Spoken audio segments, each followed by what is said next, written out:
அன்பான மக்களே, என்னப்பா இது? எது எடுத்தாலும் ஏதாவது ஒரு ரூமர்ஸை கிளப்பி விட்டுக்கிட்டே இருக்காங்க. சுவாமியை பற்றி வாரத்துக்கு ஒரு தடவை இல்லைன்னா 10 நாளைக்கு ஒரு தடவை ஏதாவது ஒன்று வந்துக்கிட்டே இருக்குது. மகாநதியிலேருந்து விலகிட்டாரு, இன்னைக்கு ஷூட்டிங் ஸ்பாட்டுக்கு அவர் வரல அப்படிங்கிற மாதிரி ஒரு ரூமர் போயிட்டுருக்கு. அவருக்கு இன்னைக்கு ஷூட்டிங் இல்லை, அதனால் வீட்டில் இருக்கார். ஷூட்டிங் இருந்தால் வரப்போகிறாரு அப்படிங்கிறது தான். இந்த 2 நாள் 25, 26 ஷூட்டிங் நடந்தது இல்லையா, அதில் சுவாமி வரல அப்படின்னு சொல்லி பயங்கரமாக ஒரு ரூமரை கிளப்பி விட்டுட்டு இருக்காங்க. அவர் ஆல்ரெடி சென்னை வந்துட்டார், சென்னையில் தான் இருக்கார். அவர் ஷூட்டிங் ஸ்டார்ட் பண்ணிவிட்டு அவர் லொக்கேஷனுக்கு போகிறாரு. இப்போ காவேரிக்கு அங்கே இருக்கிற ஆர்டிஸ்ட்டுக்கு இருக்குது காம்பினேஷன். அதனால் இவர் எதுக்கு அங்கே கூப்பிட்டுட்டு அப்படின்னு அவங்கள கூப்பிடாமல் இருந்திருப்பாங்க. இவருக்கு ஏதாவது வேறு வேலை எங்கேயாவது இருந்திருக்கும், வாய்ப்பு இருக்குது.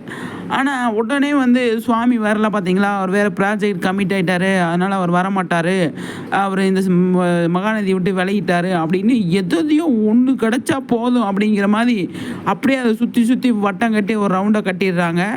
என்னப்பா இப்படி பண்ணுறீங்க அப்படிங்கிற மாதிரி தான் என்னோடய கேள்வியாக இருந்தது.